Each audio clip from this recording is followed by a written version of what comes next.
Hi everyone, Erik Woods here from Cinematic Sound Radio. This is going to be a special video. I'm actually pretty excited about getting into this because I was tagged by Soundtracks with Birdman. Check out his YouTube channel. And he created a video called The Movie Soundtrack Tag. Now, he was tagged by another account called Miss 80s Movies and Music.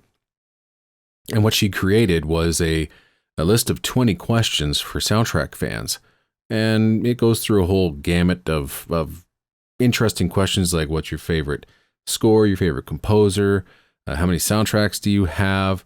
It's a lot of fun. So I really hope you enjoy getting to kind of know my preference in soundtracks and whatnot. So this is a lot of fun. So what I'm going to do is at the end of this video, I'm actually going to tag, I think about 4 or 5 different people. And so if you guys want to partake, that would be great. Also, if I don't tag you, then feel free to go ahead and do your own video and then tag your friends. This is a lot of fun, and that's exactly all it's supposed to be. It's just supposed to be fun, and I would love to see your collection and the answer to these questions. So let's begin with question number 1. How many soundtracks do you own? Interesting question. And I have, without being specific, close to 7,000 albums. And that includes the physical albums behind me, as well as a whole bunch of albums that are in that closet. This room is not big enough to display them all. But the physical collection, it's in around 3,000 to 4,000. The 7,000 overall is my digital collection. Everything that I own here physically and everything that I've received digitally is on actually my Mac over here. And I played all that through iTunes still. And so everything that I've received in the past, I don't know, 10, 15 years, a lot of that stuff comes to me digitally now, and I rarely get physical albums because of the nature of my show. I just get labels sending me albums to play on the show. However, sometimes they send physical copies, and the last 2 physical copies that I did get was the Iron Giant and How to Train Your Dragon 2, which was part of REISSUED the latest deluxe edition batch. So it's really nice to get some physical product once in a while. Number 2, the first soundtrack I ever bought. I actually don't have it anymore. It was a cassette copy of Jurassic Park, and I picked that up. I know it wasn't 1993. It was probably 1994. It was right after I got my first paycheck and my very first job. I took all of that money and I went to the local record store in Hamilton, Ontario. I mean, there were many, but my favorite was Cheapies, and unfortunately they closed down recently, but that was kind of my hangout, and they had a lot of great soundtrack selections. And for some reason, I decided that I was going to pick up the cassette of Jurassic Park. I think I gave that to my dad, and I think he still has that. I know that he also has the CD version of Jurassic Park as well. So I don't have any of those. But the first soundtrack that was ever gifted to me, actually I had a whole bunch of cassettes also that were gifted to me when I was in high school, but the first ever CD soundtrack that was gifted to me was by my parents for Christmas in 1993. And they got me John Williams's Schindler's List. And I treasure this score, this album. And yeah, that was the first one I was ever gifted. So this was number 1 of almost 7,000. Number 3, your most recent soundtrack purchase. And I rarely purchase soundtracks anymore. Again, the nature of my podcast, I get all of it just sent to me, which is a wonderful perk. But occasionally when I see a deal, I will pick up a physical album. I like displaying my albums still. So last week, I think it was last week, maybe it was a couple weeks ago, I ordered a box set, 3 CD box set from Chandos Records. And for some reason, they had this box set from Ralph Vaughan Williams. Wonderful collection of recordings of his best film scores, all done with Rumen Gamba and the BBC Philharmonic. And they were five pounds, and then like £5 for shipping. It all came out to be about $15. Like, that's a fantastic deal for just absolutely stellar recordings. So if you are a fan of Ralph Vaughan Williams, actually, you can't get it anymore. You might be able to pick up the single disc albums. I'm not sure, but even a couple of hours after I purchased my copy, the album essentially went out of print. It's not available anymore. So I wish I had it with me to show you, but I can't wait to get it and tear into it. Number 4, my most listened to soundtrack. That's a good question. I think it might be The Empire Strikes Back. As much as I have another soundtrack that is my favorite, but I think that when I think about it, I honestly do think that The Empire Strikes Back might be my most played album. If I can think back to maybe a few albums that I received and I just kind of played over and over and over again, Tron Legacy was one of them. How to Train Your Dragon, I remember just playing over and over and over again. And most recently, Hans Zimmer's Dune. After seeing the movie and experiencing the score in context, I came home immediately, and for about 2 weeks straight, literally 2 weeks straight, that's the only thing I played. That and the Sketchbook album, and on repeat. An incredible experience. Number 5, the soundtrack with the best opening track. This is so easy. It's a legendary cue for a legendary opening title sequence for Superman, the movie by John Williams. There is nothing else that can compare.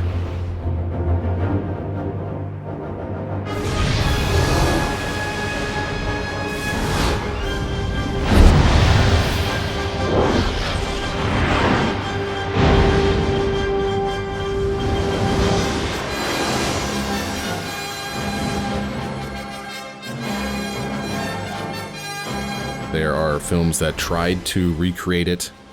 There are other great opening tracks. I mean, Star Wars. I mean, the main title to Star Wars is brilliant, but when you watch that 3 to 4 minute opening sequence to Superman, the movie, you are just completely sucked into the film, and you haven't been introduced to any of the main characters yet. All of those iconic titles flying onto screen, and John Williams' music just heroically blaring away. There is nothing like it. And I know that LP collectors love this sort of stuff. And yes, I do own a few LPs. I don't listen to them anymore, but I have a very, very small collection from when I did. And so I do have Superman the movie on LP. That was $12 when I got it at a record show in Hamilton. But I want to highlight one other Superman soundtrack that I think is quite underrated, and it's the Superman the movie re-recording that was done by Varese Sarabande Records with John Debney and the Royal Scottish National Orchestra. Now, when this was released in 1998, we had no idea that Rhino Records was about to release the original tracks again, remastered. And so what we thought was that when this 2-disc set came out, This was going to be maybe the only time that we would get a chance to hear an expanded version of this score, which also included a previously unreleased cue that everybody wanted, the helicopter sequence. Fantastic action cue. So some of the conducting is a little slow, but I think the performances are good. I think the recording is really, really good. So if you're interested in Superman music and want to hear a different interpretation of it, then I highly recommend you pick this one up. Number 6, favorite film composer or score. This is, again, a no-brainer for me. This is one of the very first scores I ever heard. One of the first films I ever saw. I was homesick as a 7 or 8-year-old. It was a Monday afternoon, and my mother told me to come downstairs to the basement because she had a movie I think I might like to see. It was Raiders of the Lost Ark, and fell in love. Never owned the score on LP or cassette or CD until DCC Records crafted arguably one of the greatest soundtrack releases of all time, the expanded Raiders of the Lost Ark. And there aren't too many better soundtrack releases ever than this one. There was so much unreleased material. The music never sounded better. Came with a wonderful, wonderful booklet, and just so much information in this presentation. It's just beautiful. And I remember ordering this over the telephone. I called DCC Records and, gave them my credit card information and my address. And then a few weeks later, I got the album in the mail. I ran upstairs to my bedroom, closed the door, put this thing on my CD boombox, just let it all soak in. And yeah, there aren't too many finer soundtrack albums than the DCC presentation of Raiders of the Lost Ark, which also has the only instance of the unedited version of the Desert Chase if you have the LPs. Also, I'm not saying that the DCC LP, if you have the DCC LP, you also have the unedited version of the Desert Chase, but if you have the original LP of Raiders and the one from Concord, you have the edited version of the Desert Chase, and that track sucks. All right, movie with a lackluster film score is number 7. Don't want to get too negative, so I'm just going to change the question here to my favorite video game score. And my favorite video game score of all time is Medal of Honor by Michael Giacchino. And yes, that is personally signed by Michael. He signed this when I got a chance to go to the Medal of Honor Underground recording sessions, which was the sequel to this. And so it's a very long story, but I have to kind of put in context what Michael said here on this album is that he sent me this very album to play on my radio show. And I loved it so much that I played an hour's worth of music from this album on my show. My show was 3 hours long back when it was on the FM dial. And I told him about it, and I sent him a cassette copy of the recording. And so when he signed this, he said, "Eric, thanks for putting this on the airwaves. I'm glad you made it out for the MOH2 sessions. Hope you had fun. Take care, Michael Giacchino." It was the best time of my life, and I got to go down for a couple of other recording sessions as well. I mean, literally, those are some of the greatest memories ever. But this soundtrack still remains one of my top 10 soundtracks of all time. I want to give a special shout out to another score for a Lucasfilm or LucasArts video game called The Dig by Michael Land. If you haven't heard that one, I highly recommend you check it out. Number 8, a score better than the film. This one is easy. Every time I see this question being asked, the first score that comes to my mind. The Final Conflict, The Omen 3 by Jerry Goldsmith.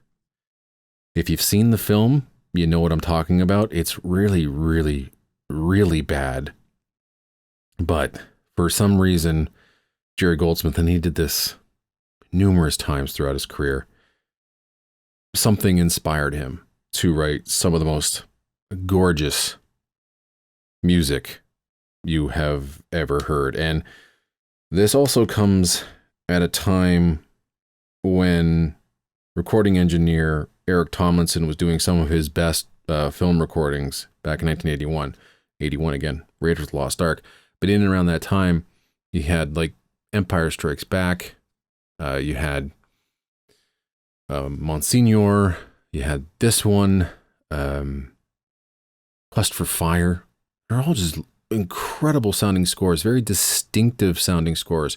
Like anytime you heard it, you knew the London Symphony Orchestra was performing it. But this one, though, is the National Philharmonic Orchestra. Just a wonderful recording, wonderful mix, wonderful deep mix with a lot of body. And this expanded edition from Varese Sarabande Records is absolutely phenomenal. Number 9, favorite artwork. I don't have anything specifically, but what I'm going to put on screen are examples from who I think is the best in the biz when it comes down to soundtrack artwork, and it's Jim Titus, and he almost works exclusively with La La Land Records. He's worked with a couple of other labels. He worked with Varese Sarabande Records for their Dracula release, and he most recently did the covers for their latest, Intrada's latest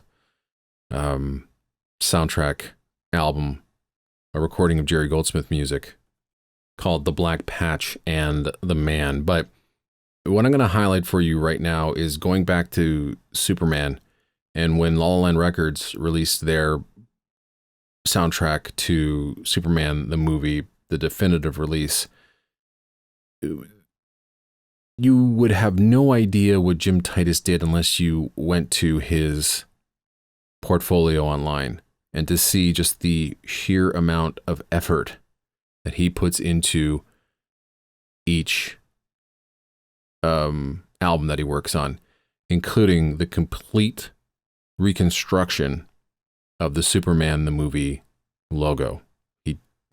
It's unreal, and it's seamless. You wouldn't even know that he did this. And Jim Titus, he's the man. Number 10, an album that you want re-released or reissued. Well, I'm with Birdman, and I want all the Star Wars albums in complete form. I also need a better version of the Indiana Jones scores than this monstrosity.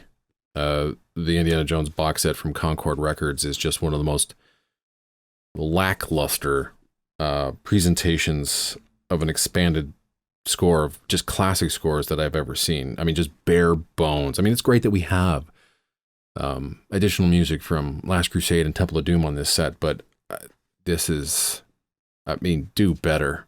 Please do better. And even the mixing is just so terrible. Pitch issues, sound issues.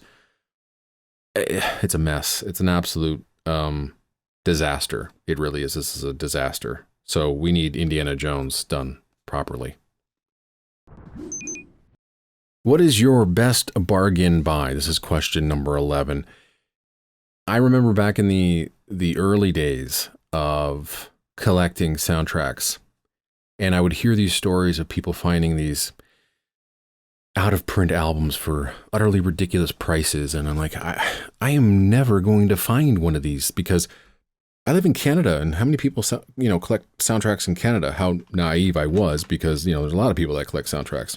But who's going to give up on some of these out-of-print gems that are going for a fortune online? Well, I went to Cheapies back in Hamilton, again, my favorite record shop, and I used to just go through their used bin. I found so many soundtracks.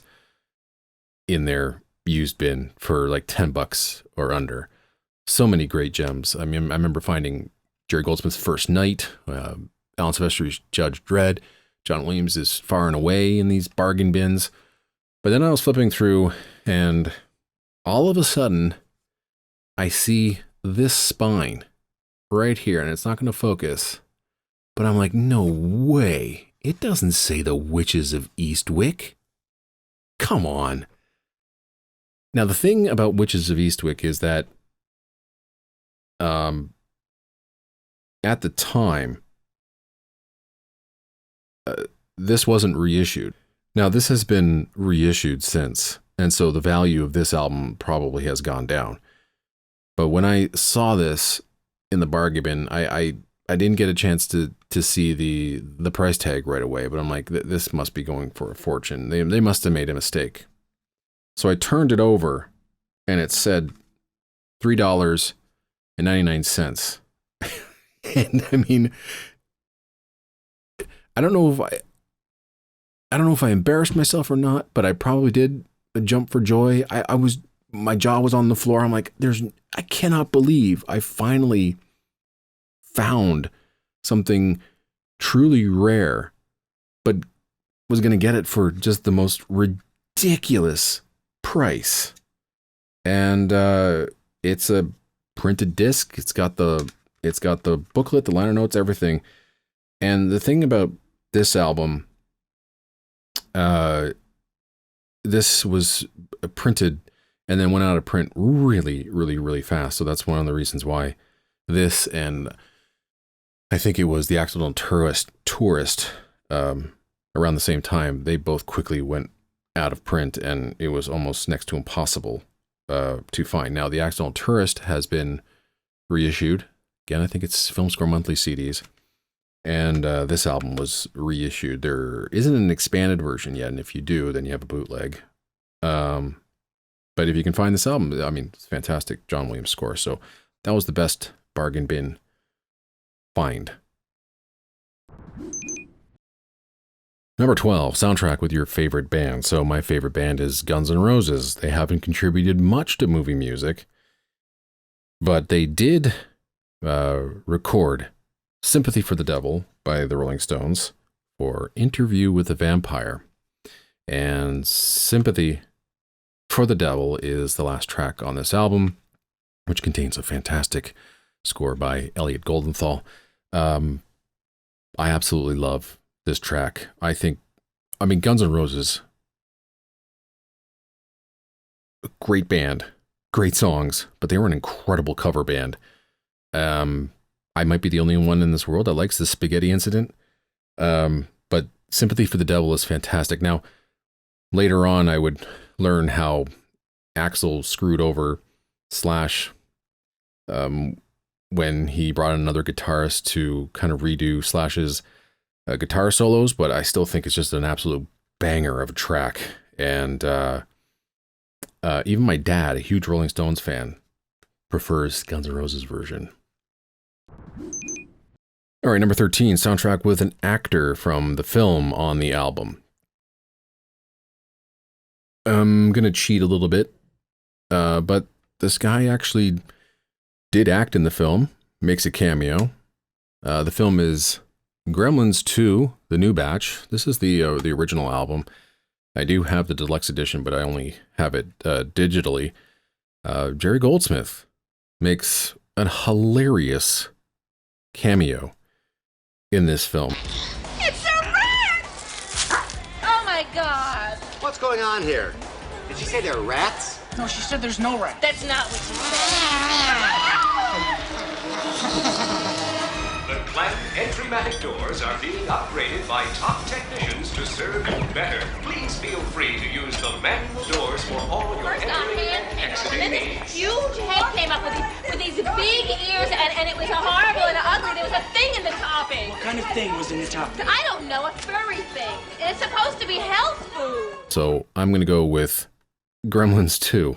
He also makes a cameo in Gremlins as well, along with Steven Spielberg. Number 14, soundtrack with a band in the movie. I'm going to kind of change this one up. I'm going to say most played track of all time. And according to iTunes, it is the end credits from The Mummy Returns. Interestingly enough, the end credit track wasn't on the original album. It was then first commercially recorded on a City of Prague Philharmonic compilation album. And then Intrada Records released the Mummy Returns expanded edition. And again, I only have that digitally. But that track, when I got the DVD, I ripped the music from the DVD and put it in my soundtrack collection. I just played it to death. I still think it's one of the greatest cues of all time, and according to iTunes, it's my most played track of all time. Okay, the last movie I watched that you have the soundtrack. This is question 15. I just recently rewatched Paul Verhoeven's Starship Troopers. That movie gets better and better and better each time you watch it. First time I saw it, I hated it. I didn't get it. Then I saw it again, kind of understood what was going on. And then once you come to expect what you're going to see in the film and appreciate what Paul Verhoeven was going for, then it's an absolute classic. And on top of that, the special effects in the film are brilliant. And the score by Basil Poledouris is a masterpiece. This is one of his greatest scores of all time. And Varese Sarabande Records released this as a deluxe edition soundtrack after many, many years of fans asking for it. And this is probably one of the best produced deluxe edition albums that Varese Sarabande Records has put together. And there's just so much music on here. But when I got a chance to hear Carmen's Shuttle Ride on its own, or there's just so many absolutely monstrous tracks, like Rico's Roughneck's Destruction of the Roger Young and Bug City. Just absolutely crazy, enormous cues. And I'm glad Paul Verhoeven loves film music as much as we did, because we got classics like Total Recall and Basic Instinct and Flesh and Blood and Starship Troopers, RoboCop. So all classics, just great stuff. So yeah, this is the last film I watched. Favorite record store day purchase.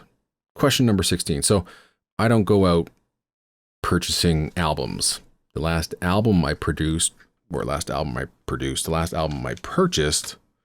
LP, talk about that later. But let's turn this question around a bit as just kind of favorite soundtrack purchase of all time. There are two. I talked about one recently, and that is Raiders of the Lost Ark. One of the most memorable purchases of all time. But I think the most memorable purchase of all time, and I can remember my hands just shaking when I first held this in my hands. It is the Arista 4CD box set of Star Wars. There is nothing like this. 4 discs, expanded versions of each score. But you also get the original LP presentation of Star Wars. You get a expanded version of The Empire Strikes Back, and you get a greatly expanded version of Return of the Jedi. And then on disc 4, you get previously unreleased cuts from Star Wars, Empire, and Jedi. Now, what I've done in iTunes, I've taken all these previously unreleased tracks, previously unreleased at the time, in 1993, and placed them in order in my digital collection of Star Wars, Empire, and Jedi from this release. But I mean, again, I saw this for the very first time at Cheapies in Hamilton. I was in college, and when you walked into the record store, and to the right, that was where the cash register was. But behind them, they had a whole bunch of rare stuff, like rare LPs, rare CDs, collectibles, and whatnot. But high on the shelf, I saw this, and I couldn't believe it because I heard about it. But I mean, I'm new to collecting at this time. I'm just brand new. But I heard about this album, and I'm like, how in the world do you get it? And I didn't know. But when I saw it up there, it was just one of those moments where I'm like, oh my God, there it is. It's the Holy Grail. And so when I saw it for the first time, I didn't have enough money to get it, but I asked the girl over the counter, I said, can you just get that down for me? I just want to take a look at it. And I just wanted to make sure it was what I thought it was. And flipped it around, took a look at it. I'm like, great. Can you hold it for me? She says, no, we can't do that. I'm like, all right, fine. So I had to go find $80. And again, had a part-time job. And so I had to wait for payday. But the moment I got the $80 that I needed to buy this, I immediately took the bus downtown Hamilton, ran to Cheapies, saw that the album was still there, handed over my money. And, and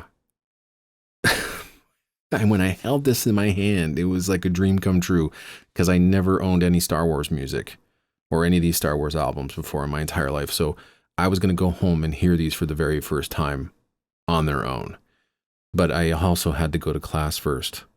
So I was in class and I don't know what the heck was happening because I was fiddling around with this. And I was looking at the booklet is just amazing. Great essays in here. Nicholas Meyer writes an essay. Lucas Kendall from Film Score Monthly wrote the liner notes. Nick Redman was a soundtrack producer on here. Again, it is still.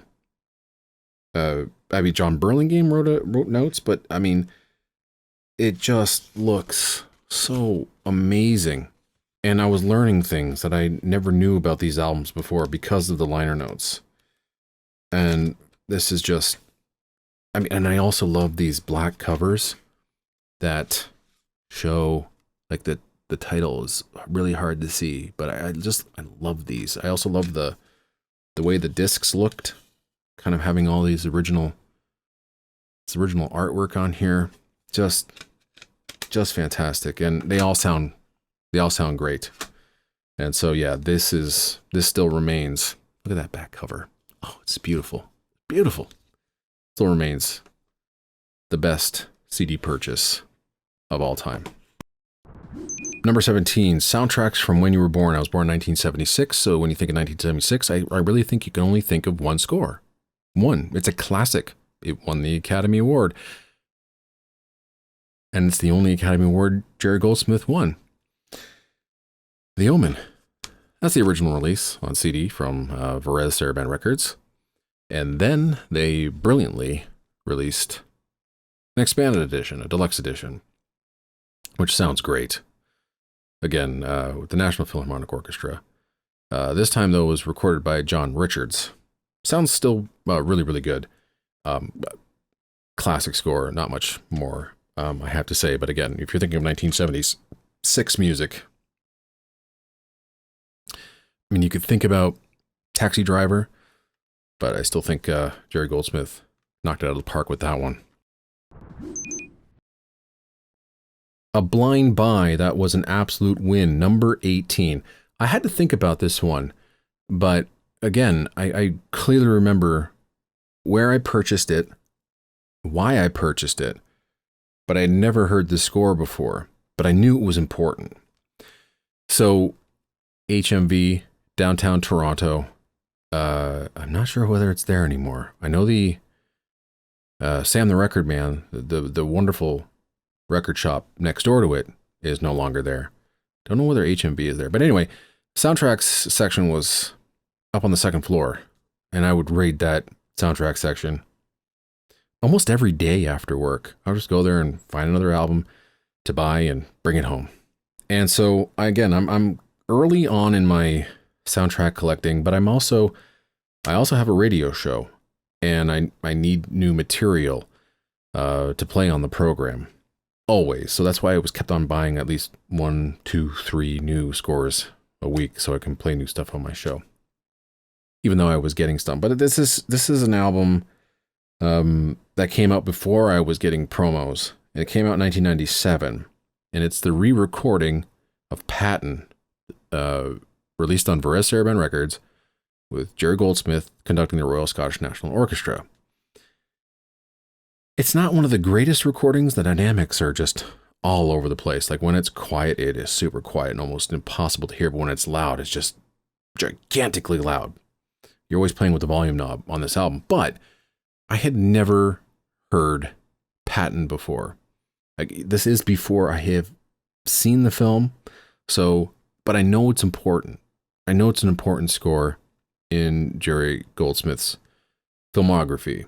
And so when I saw this, again, it was just like my eyes wide open. And I'm like, I got to get this. And it was paired up with a suite from Tora Tora Tora, written that same year, 1970. And I remember getting home, going to the computer room. It was in our den, and putting this on. And I'm pretty sure I was prepping my radio show, but this thing just washed over me and kept on playing it over and over again. This is one of my favorite Jerry Goldsmith scores, but again, this is a great blind purchase. And this introduced me to the classic score that was Patton. All right, soundtrack albums that I own on multiple formats. So that's 2 of them. They're both John Williams scores, both written within a couple of years of each other. And so, always wanted Indiana Jones and the Temple of Doom. And again, that was another hard one to find because the domestic CD release was out of print and almost impossible to find, but there was a Japanese CD release of it. But again, impossible to find. I'll tell you a little bit more about the CD release in just a minute. So, I go to this record show downtown Hamilton, one of these hotels. I can't remember, but we used to go often just to kind of take a look and see what soundtracks I could find that weren't available on CD, but I could find cheaply on album. So my eyes lit up when I saw Indiana Jones and the Temple of Doom for $10. And so, yeah, got this, went home, spun it, was able to copy it down to cassette. So I played it on my Walkman all the time. So I own this on LP, and I own the Japanese version of Indiana Jones and the Temple of Doom. There's an interesting story behind that, but I'll leave it for another day. But I got it for a very different price than what was actually ticketed on it. Yeah. And the other one, the one that I probably have the most copies of, is John Williams' Space Camp. And again, I found an original copy of the Space Camp LP, which I thought, this is fantastic. I mean, I remember hearing the main title of Space Camp on a Cincinnati Pops compilation, but I never had the original album. And I knew also that there was a Japanese release of Space Camp. I think that was the only one you could find, but that was super out of print and it was worth hundreds of dollars. But I did manage to get my hands on the Japanese version of Space Camp, and that was great. Well, then Entrada Records released that very same album again, but remixed, and so I got the Entrada version of Space Camp as well. Highly underrated score by John Williams. I think it's just as good as any of his late 70s, early 80s output. Give this one a go. The launch cues, absolutely magnificent, but the end credit cue, which is actually track 8 on this 14-track album called Space Camp, dynamite. And number 20, the soundtrack that I'm always willing to listen to. This is our 20th and final question. I kind of got to go back to Empire Strikes Back.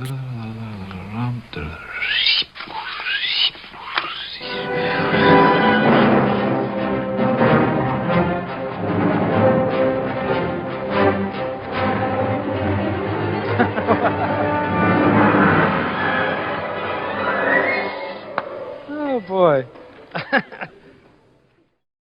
It's not that I don't want to listen to Raiders all the time. Again, I just find myself listening to The Empire Strikes Back when I kind of have this brain fart where I can't figure out what I want to listen to. It's either this or the BSX Records re-recording of Blade Runner. Just another fantastic album. So if I don't really want to think about it, yeah, it could probably be Empire Strikes Back or Blade Runner. And here's another copy of Empire Strikes Back.